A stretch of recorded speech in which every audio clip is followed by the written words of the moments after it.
Welcome to Growth Hack by Poppy Digital. Tips and tricks to master the algorithms from industry insiders. Now here's your host, Julian Espinoza.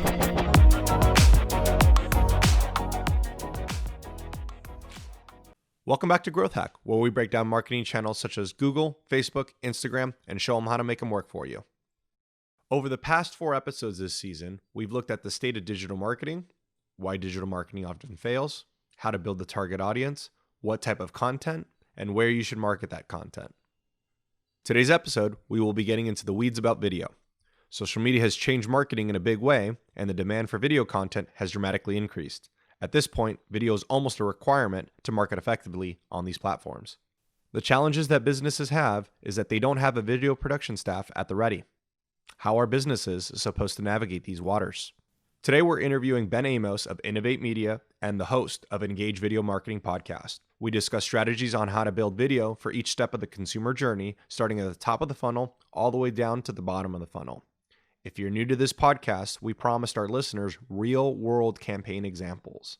In this episode, we deliver on that by getting Ben's commentary on a top-of-the-funnel video. Hey, Ben, how's it going? G'day, Julian. It's going well. How are you?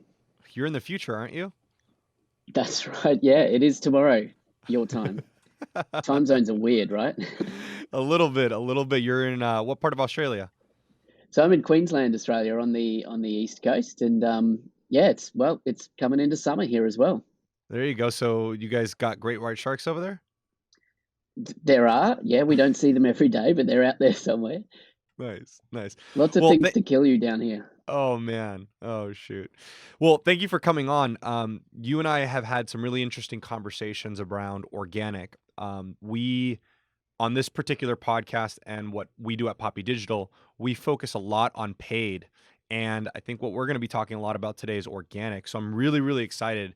Before we crack that open, I'd love to kind of hear, how did you get it started in video marketing?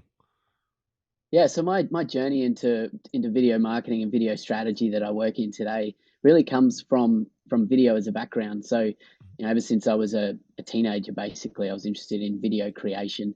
My dad had an old video VHS camera with, the big old thing that you had on one shoulder, and then the recording device was on the other shoulder. And so, I kind of grew up mucking around with video content creation back in those days. And that led me into teaching video and film and media in high schools, and did that for 7 years, but then just wanted to get out there and actually start creating content myself. So I kind of left the comfort and safety of teaching behind and started my own video production business, and just got out there and started making video content initially for weddings. So I was creating wedding films, did that quite successfully for a number of years, paid the bills, made the business somewhat successful, and then I moved into creating video content for businesses and brands around our local area.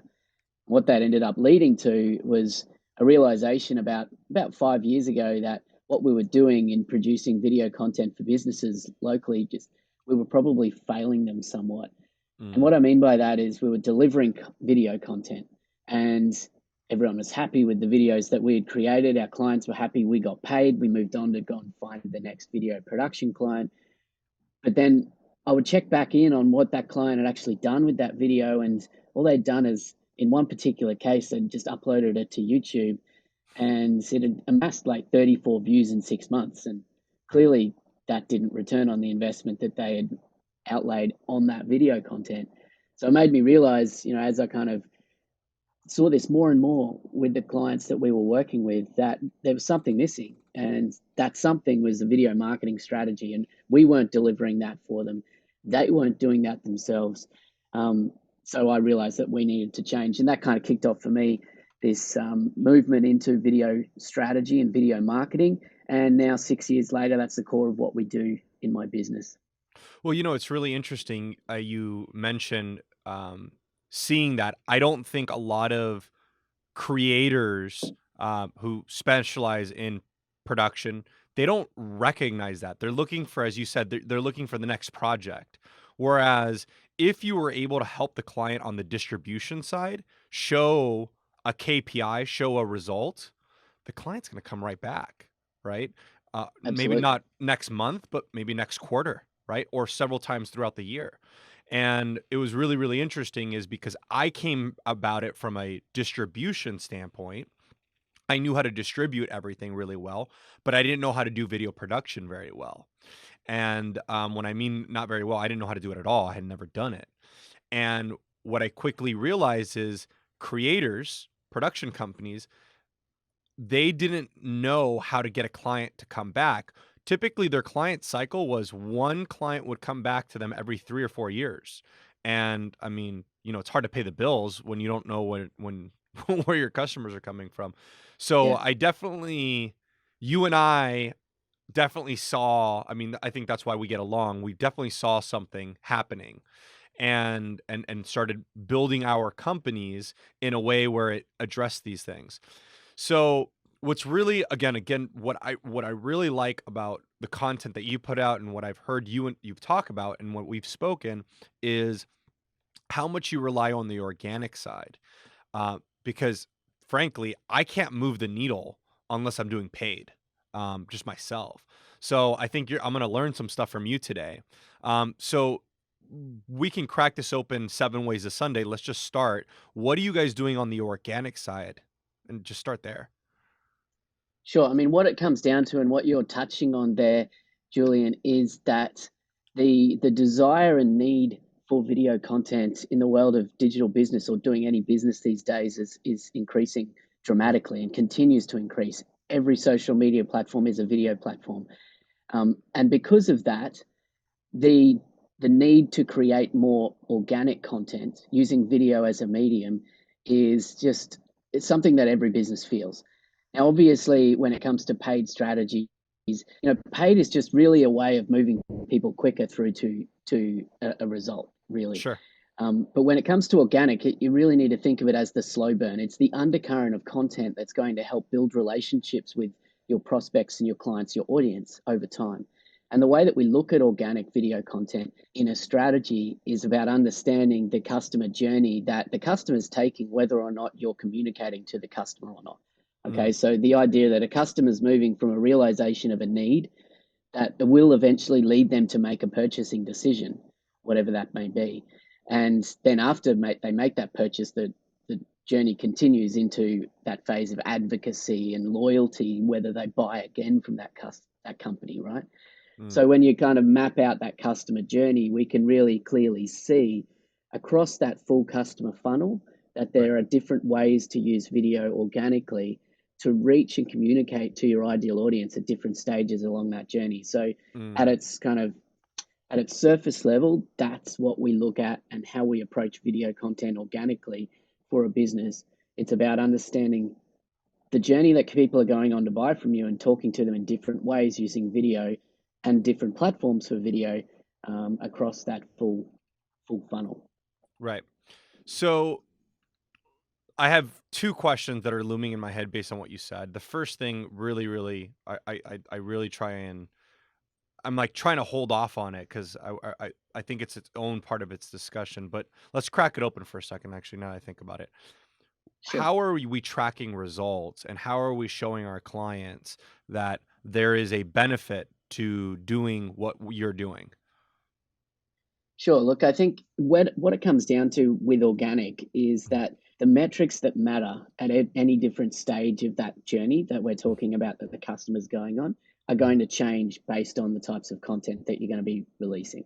Okay. So, and we can unpack this further, and probably, we will get further into this in this interview as well, is the idea that, in its simplest form, there are, I guess, maybe three main stages of the marketing funnel, right? And Hmm.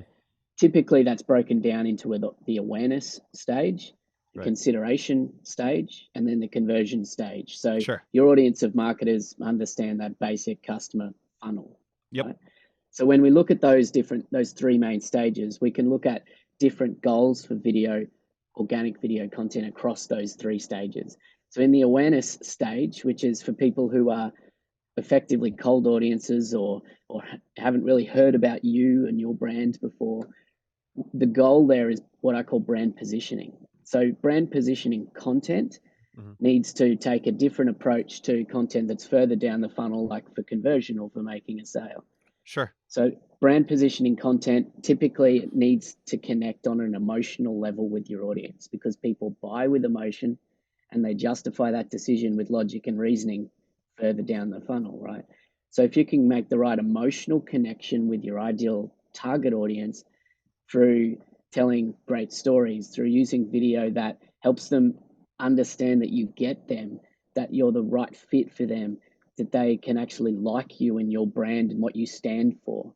It's the idea of kind of, Simon Sinek's idea of starting with the why. Maybe you've seen that TED talk, right?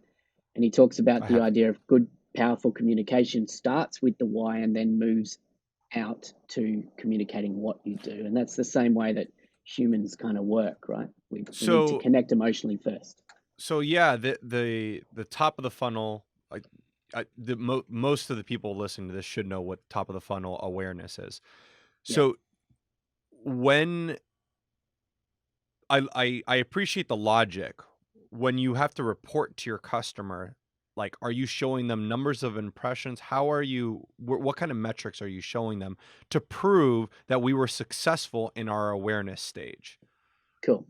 And this is, I guess, where we're getting to here is the idea of the metrics that matter at the top of the funnel are going to be different to the metrics that matter at the bottom of the funnel, Right. right? Of So course. the top of the funnel metrics are going to be things like impressions, things like views, also some fuzzy metrics, which are harder to measure from the hard data, which are things like brand sentiment or, brand awareness, for example. And Right. sometimes those kind of things, where the campaign or where the budget or where the client allows needs to be measured more by, customer survey or, by, asking people in the street, have you heard about us before? Or have you ever heard of this brand before? That sort of stuff. Like they're Mhm. harder to measure through traditional digital marketing metrics, but that's the kind of metrics that are going to matter at that stage.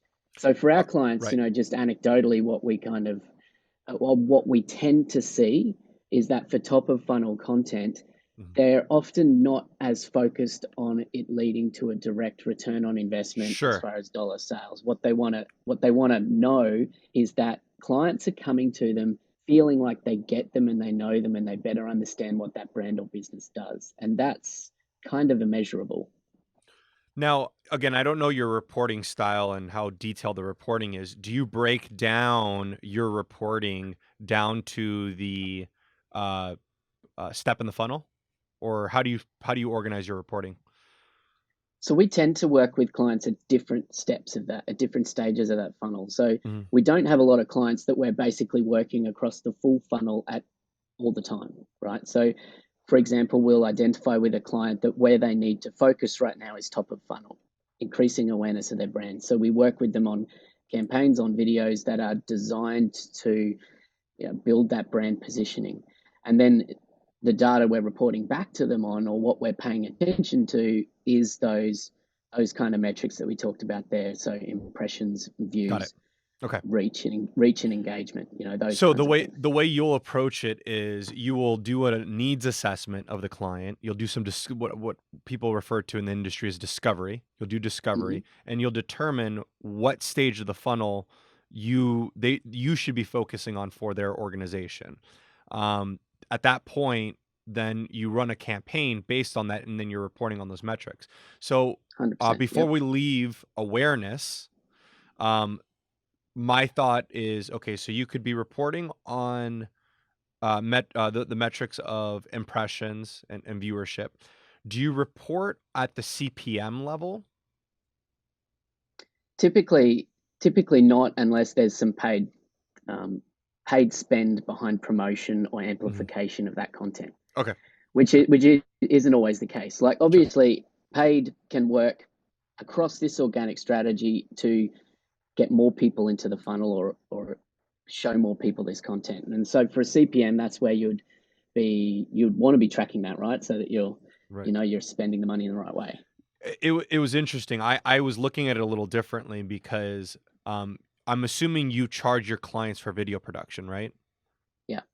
So I was thinking, on an organic strategy, your CPM would be your costs, not the media buying costs, right? So like how we look at CPM is based on like what it costs us to get in front of people, versus on an organic side, it's not costing us, but it's costing the company, your agency's fees, right? So I was wondering Mm. if you like had any you looked at that at that step. Yeah, I'm with you, and that's very interesting to kind of consider that, and it's not something that we consider in that way or Mm. position that kind of CPM model for our clients. The Okay. reality is that good brand awareness content, so let's say creating a core brand story film or culture film for a business, Right. it should have long legs for that business. So just Mm. like, a new website redesign, for example, it should last you for a couple of years if Sure. you've invested in that. And that's brand positioning, right? People come to your website, they want to feel like a good emotional connection to that brand and know they're in the right place. Same Sure. with this brand positioning video. So to measure a CPM on something that 3 years, potentially or more, is, yeah, I mean, I guess it's trickier to measure in that CPM way. No problem. So before we leap to the off of awareness, um, I'm gonna throw you for a curveball. You ready? Sure. I have a video that we just finished that is top of funnel and it's awareness. So you ready to go to the website? Okay. Yeah, sure. Let's do it. Tucker and I met in 1980 at a shooting match. I've been doing it since the mid-90s now. I'll be doing it until they put me in the ground. I had always wanted to do something in the way of gun accessories because I just enjoy shooting. I'm Rob from Tucker Gun Leather, and if you've called to get information from Tucker, you probably talked to me. A lot of new things are happening, and one of the things is the deep carry line of holsters. We make both inside the waistband and outside the waistband holsters for this, and we're going to show you today some of the process on how these were made, and you're going to get to meet some of the people that make them.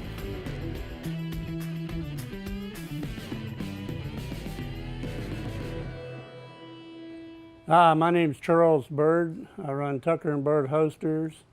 I've been making leather gear since I was 12 years old. Sold my first belt when I was 12. Everybody was going to Kydex. I couldn't stand it. I couldn't imagine putting a fine firearm in a plastic holster and marring the finish. It's made with a leather back and a Bolteron shell with a leather lining in it. Bolteron is an improvement on Kydex. Kydex is not manufactured in the United States. Bolteron is manufactured in Connecticut. It is a better product, withstands the Texas heat. It has better cold weather properties. We're bonding Herman oak leather to the Bolteron shell. It's the best leather you can get. It's so good they got a waiting list to buy it. Hi, my name is Larry Lewis with Lewis Leather Sales. I've represented Herman Oak for 19 years. The tannery was established in 1881 in St. Louis, Missouri. Herman Oak has the characteristics to make the finest gun leather, saddle leather, or personal leather goods available. Anything? It's the best damn leather made. The quality is such that I've literally had 2 or 3 guys call me up and say, this is so good I don't know whether to wear it or frame it. And those kind of things really make your day. This happens to be the DC-1 that can be configured either as an inside the waistband holster or a belt holster, and it ships with all the hardware. No matter which way you order it to start with, you can change from inside to outside and back. And with the Herman oak lining in it, there's no finish wear. It's very quiet when you unholster your weapon. It's just a beautiful holster, works very well. We're custom molding it to fit, and we fit just about any gun you can think of. With the deep carry line, we're able to handle most of the lights that are attached to guns and most of the optical sights or RMRs. They're the product of many years of carrying guns and incorporating all that experience into our processes and into the products we make. A Tucker holster could be for anybody who wants something better, something he can hand down to his children, something that's going to work. These are not just for looks. They'll save your life.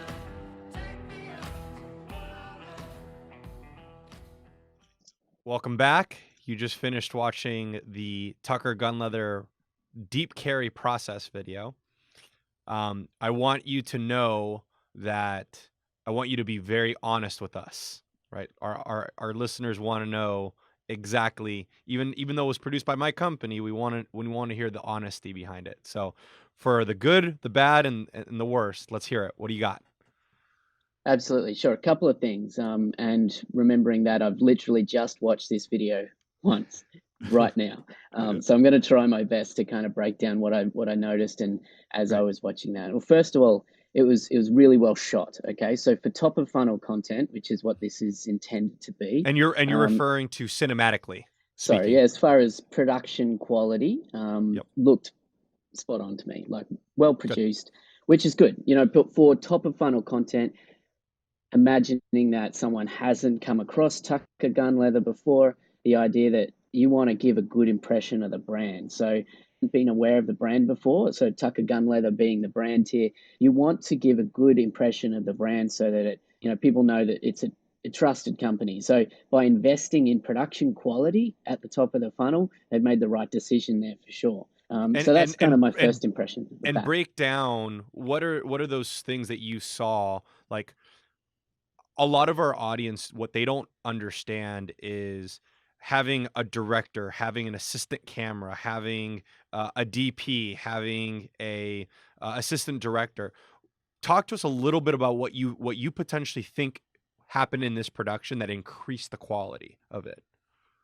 Sure, without going too deep into Right. video production Right. nuance and language and things like Sure, that, you know, sure. basically what I would have assumed there is that there was a dedicated director or producer who was able to conduct the interviews to keep the talent, who in this case were the staff of the business, who Right.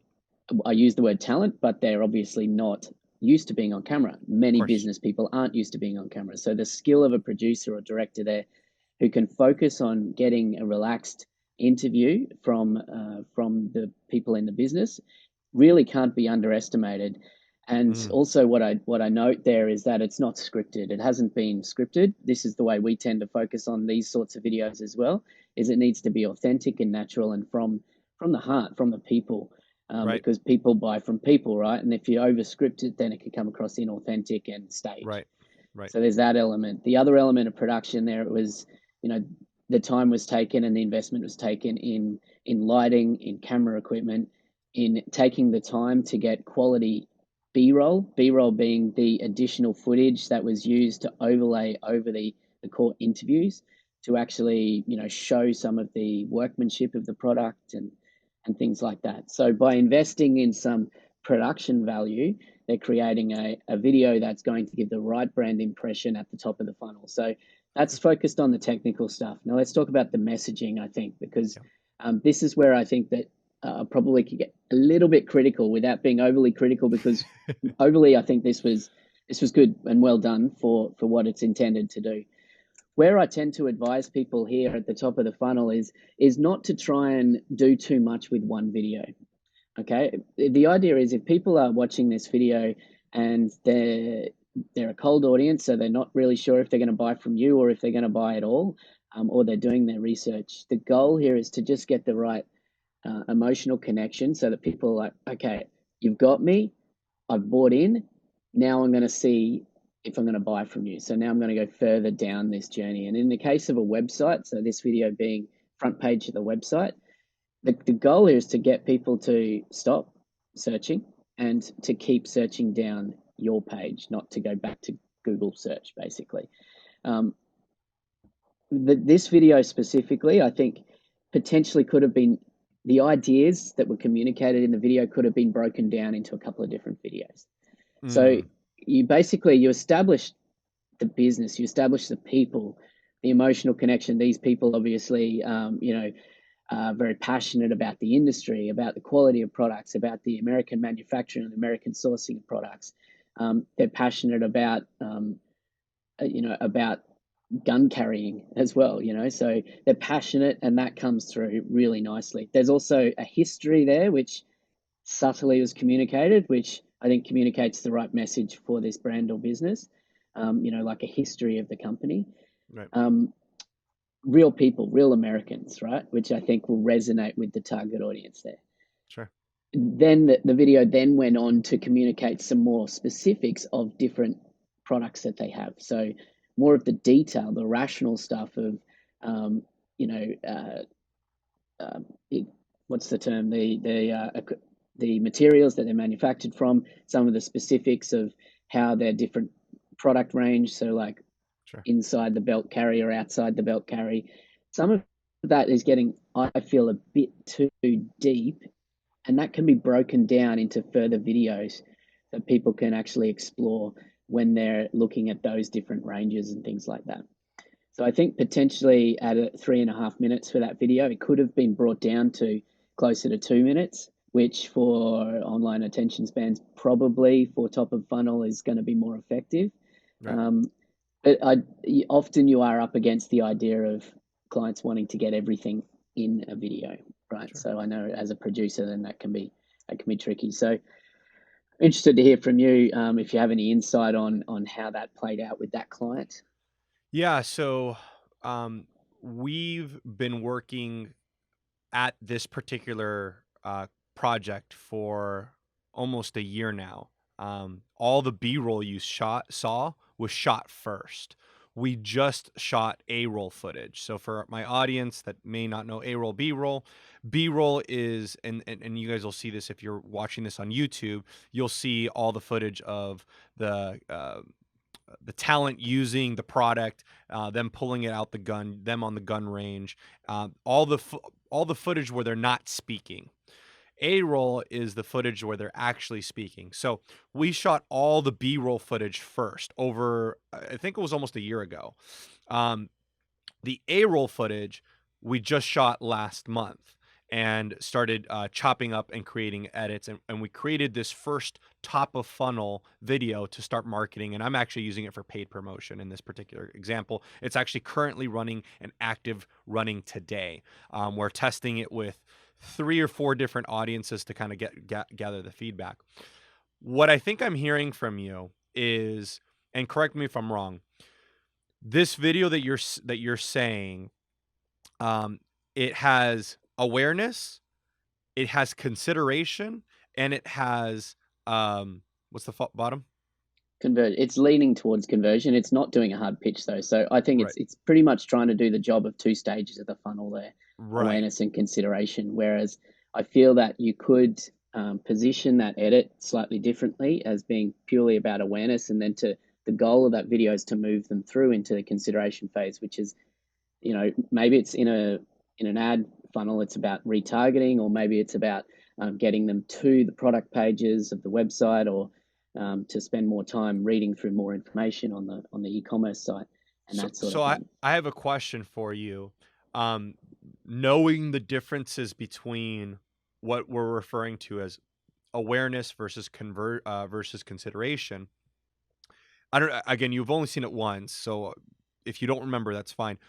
Can you point out something that was consideration in that video so our audience can know what you're talking about? Yeah, I can't recall a specific. It was around about 3/4 of the way through. Mhm. The content of the interviews of the voiceover started to lean more towards the specific ranges that you have, so specific types of product for that holster, for example. And going a bit too deep. I think that you could have shown various products used in various ways, but when you're getting too deep into that, I think that that's more of a consideration kind of thing. Like, why would you want an inside the belt carry versus an outside the belt carry? Or, you know, can the product fit guns with scopes or lights on them? Like some of that detail stuff that was in there, I think is valuable information, but more for someone who's now in the consideration phase. And that would have just tightened up the edit as an awareness edit.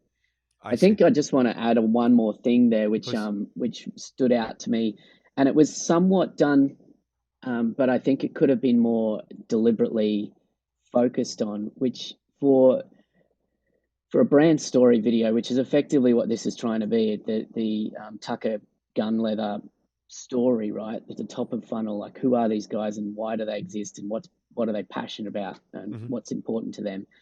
I think it's important to position the business not as the hero of their own story, right? So in a storytelling sense, it's important to recognize that there's always a hero, right? And the hero needs to be, in this case, the customer, that person, that ideal target audience for that gun holster who is living a better life because they've got this product on their belt, right? So, and I think although some of the B-roll showed that, I think what I didn't see, which I probably would have liked to have seen more in the B-roll, is more of the actual lifestyle use case of real people using this product. Maybe not on a gun range, actually showing people representative of the target audience for that product using the product in their everyday life and making it look not like wow, car I need commercials. one of those in my life, Well, yeah, car commercials sometimes do this well, and sometimes they don't, right? But the idea of if it's for example a car commercial for a soccer mum family or something like that, you will see the car being used to take kids to soccer and dirt in the trunk and things like that. That's because they want to actually show so that you can put yourself in those shoes.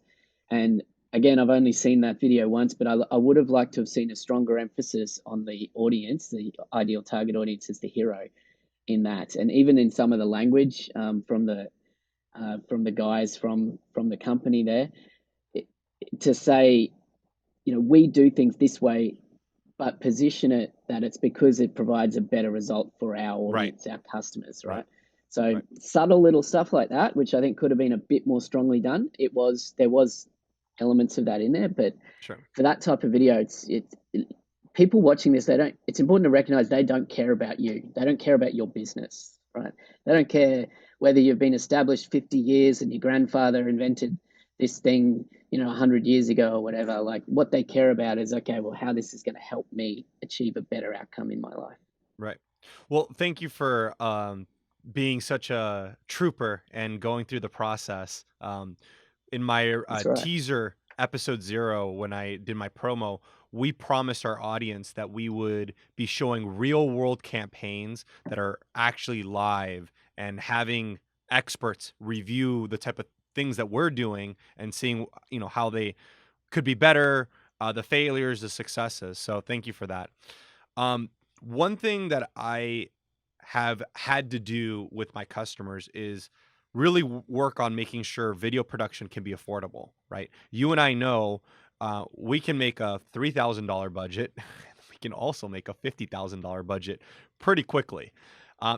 How are you making video affordable and accessible for your customers on an ongoing basis? Because sure, one client can do one video per year, but it's not about doing one video, right? How do we do that? And then factoring in the repurposing of the content and the raw footage that you're creating to make it last long. Sure. And what you've mentioned there last there, Julian, is one of the key factors there is when you're approaching video content strategically. So you're not just creating video for video's sake and going out there and spending thousands of dollars on making a video. If you're focused more on what is the strategy that's going to move the needle for this business, and then what types of videos should we be creating across that strategy? When you have that thought process in place first, what you can do when you move into production is, or what you should be doing, is looking at the opportunities to create multiple pieces of content from any given piece of production. Right. So, for example, you've got, in that example that we just went through there, you've got stacks of footage there, that basically a library of footage for that business that can be used for different pieces of content further down the funnel. And depending on how you approach the actual time you spent with the people that you're interviewing, potentially you could have done an interview for a brand story type video, and then you could have spent some time interviewing them more specifically about their product range and the ins and outs of the specific product, maybe do a bit of a walkthrough of a product. That can be used more of a sales focused video or a conversion video. Right. So you could have done that all in one shoot without significant higher investment in production company time if you were using a production company. The other thing that I want to mention here, which is really important, is I talk about the production versus quantity inverse rule, right? Which is the idea that if you think about the funnel, right? So top of funnel content, so the wider end of the funnel, being awareness content. And then as you go down to the bottom of the funnel, like the pointy end of the funnel, conversion, and then consideration in the middle of the funnel. I want you to kind of flip that funnel upside down. And so now you've got the smaller pointy end at the top, which aligns with the awareness stage of the funnel, right? So awareness content, you don't need as much of it. So it's the smaller end of the quantity funnel, right? I see what you're saying. Trying to visually show this, but no, it's yeah, like, I mean, I get it. Inverse triangles, right? So right. Sometimes it's better to show this visually, but you don't need as many top of funnel videos, right? But then as you move further down the funnel, you're going to need increasingly more videos, because as you get to conversion, I usually recommend at the bottom of the funnel that you actually do have many more pieces of content, almost one video or multiple videos for every single product or range that you sell, and maybe for different conversion videos for different demographics, for different areas of the target audience, because what works at the conversion end is hyper relevant content. So if I'm a undercover police officer or private detective, for example, and needing to have a concealed gun holster under my belt, I have different needs than a cowboy living on the land. I don't know, right? So I don't know the industry that well. No, absolutely. So we have both of those clients. Yeah, so they're going to need different sales videos really to be effective. So you're going to need more videos just for that one product that's maybe broken down into different target audiences and demographics to talk to them and their specific needs. So we've got this inverse kind of thing of like top of funnel, you need less videos, bottom of funnel, you need more videos. But the benefit of that is that you need to spend more budget at the top of the funnel and much less budget at the bottom of the funnel in production, right? So the inverse rule is where it's flipped around again, that at the top of the funnel is where the budget needs to be spent, okay? Just like we talked about there, investing in production quality is important to reach cold audiences who've never heard about you before. But at the bottom of the funnel, the converse of that is that when people they're just ready to buy, they just want to know the details. That can be really effective, just a single camera shot, maybe even shot with an iPhone, maybe just consider the audio quality and things like that, can simply just be a salesperson just holding up the product and saying, look, this is what it does. Look, this, you open this and you close this and you can slip the gun in here like that and whatever. Like that kind of video doesn't need high production value and it doesn't need to be expensive. It just needs to answer the questions that people have.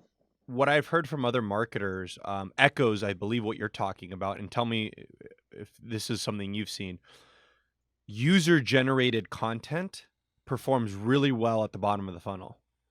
Yeah, absolutely. And user-generated content there, I'm assuming you mean generated by the customers, right? So Correct. If you can, for example, create or encourage customers to film themselves talking about the product, like doing a little testimonial, or an unboxing is kind of a cool thing that we see in some products, in some industries. That kind of thing can be really powerful for conversion because it's showing proof, social proof. It's showing other people who are potentially like you, who's considering buying this product, getting enjoyment out of the product. The other thing to consider is staff-generated content or internal generated content. It hasn't got the same kind of catchy ring as user-generated content, but if you can. There's a good example of Zappos, the online shoe retailer, for example, who've been doing this for years. So Zappos, because they, typically to buy shoes, you'd go to a bricks and mortar store and you'd try on the shoe and you'd want to just see if it fits and walk around in it, that sort of stuff, right? So the challenge in selling shoes online is that you can't do that. So what they do is, and this is Zappos specifically, and they've been doing this for years really well, really leading the charge in this, is having their staff members, and what they do is deliberately choose a staff member who is kind of relatable to the kind of person who would buy that shoe. So if it's a female shoe for a younger female, it would be a younger female staff member who would be presenting this sales video. And it's really straightforward in production. It's like they're just standing at a desk, they've got the shoe in front of them, and they're talking as if you would to a friend, or as if you would in a bricks and mortar store trying to sell someone the shoe. You'd say, look, this is the shoe. It's good for this sort of thing. this is how it bends and flexes. Look, I'm going to try them on, or I'm going to walk here, and here's me walking in the shoe. So it's kind of doing what you would do yourself, but you're just watching someone who's like you doing it on video. And so that kind of thing can be really effective. And Zappos have on almost every single one of their shoes, they have one of those types of videos. Wow, I didn't know that. If you're watching the YouTube version, maybe we'll try to find you a copy of that so you guys can see this. My personal style in one word would be vintage-licious. Describe my personal style in one word. I would say hybrid. I never leave home without my 3-ounce mini can of hairspray. Probably either my cell phone or like a watch, one of my watches. I have many hidden talents, but which one would you like? Well, I can do sounds really well, and I think the most requested one that I get is the Wicked Witch of the West. I'll get you, my pretty! I can make like 10 free throws in a row without missing. I don't want to make this episode much longer, but I do want to ask one question. It's been a trending question. It always has been a very, very popular question. Attention spans. They are dwindling. I mean, they're tiny at this point, and they're probably going to only get tinier, right? We're seeing them just trend down. So how do you attempt to avoid a user by scrolling past the video? And what are you guys doing deliberately and intentionally to stop that from happening? Okay, I love this question. And first of all, I want to push back on the idea that attention spans are dwindling, because the reality is they're not. Okay, there's noise out there. There's a lot more noise, so it's harder to gain attention, which is what we're talking about here, is preventing them from scrolling past. And we'll talk about that in a moment. I think the critical thing is that people will still spend time watching videos if they're watching the right video that's relevant to them and their needs that they have at that time. Okay, so for example, we talked before around cold audiences potentially not having a long enough attention span to watch a 3.5-minute video, which is absolutely true in certain circumstances if that video isn't just talking directly to them and their needs right now. And when we talk about cold audiences, that's the thing, is that the video that you're showing them, they're not thinking about it right now, right? However, when they're at the conversion end of the journey, someone will happily watch a 10-minute video before they invest in something worth a couple of $1,000 because they need that information and they're interested and engaged in that. So attention spans are, relevant to the stages of the customer journey that we've talked about, and they're also relevant to how valuable this content is to someone watching it. But how do we stop people scrolling, right? That was your question there, of like, how do we capture attention in a busy, oversaturated news feed, basically?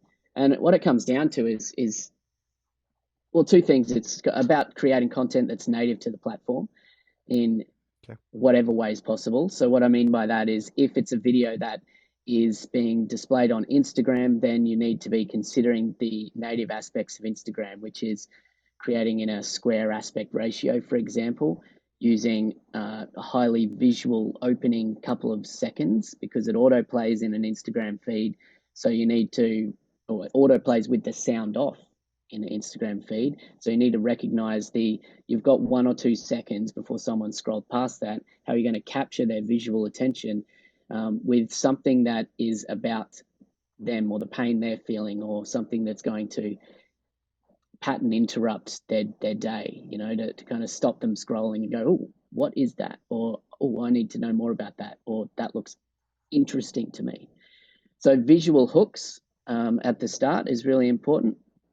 Also, when it comes to platform native, it's understanding various platforms that play without sound on. You need to think about using embedded captions or burnt-in captions. So if there's words that are spoken in the video, most people are watching without the sound on, particularly on Facebook, Instagram, and LinkedIn video.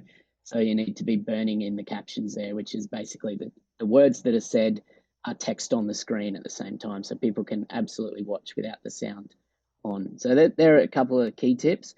We could unpack more if you like, Julian, but I think if people can start doing that better, that's a good start. So let's give one more. Why don't you throw one more at us before we head off? Sure. The other thing is probably the structure, right? So when we talk about attention, we can stop the scroll. We can get them to pay attention for the first couple of seconds, but how are you going to keep them from scrolling on? Okay, so that comes down to the actual structure of the video and recognizing, like we said before, that your content is not about you. It's about how your brand, your business, or your content helps that ideal audience member. So if you don't know with any given piece of content, what do I want someone to do, think, or feel when they watch this video, then you're probably not communicating to them effectively enough. So when you know what the outcome for an audience member watching this particular video is, then you can structure your video to move them clearly towards achieving that outcome. And often what that comes down to is, yes, you hook them with a good thumb scrolling, stopping Sure. opening, but then you need to provide value first. Okay, there's a difference between the way that 30-second TV commercials were created, 5 years ago, or even are today for TV, because you're watching the TV commercial, and then they usually reveal at the end what the brand is, and it's like, oh, okay, that's a Mazda ad, or Right. that's for Ford or Ferrari, whatever, for cars. But for online content, you need to lead with the value. So you need to start with the brand impression. You need to start with the value that someone's going to get by buying this product, because you haven't got the same level of, I won't say attention spans, but you haven't got the same level of attention focus on these digital platforms than you do on traditional broadcast. Makes sense. Makes sense. Well, Ben, I definitely have learned quite a bit. Thank you for commenting on the video. I was really, really excited about this, and I feel very, very happy and filled with a lot of good, useful things. And I hope my audience will have that too. So thank you for coming on the show today. Yeah, you're welcome. This has been fun. All right, Ben. Thank you so much. We'll see you later. Okay, take care.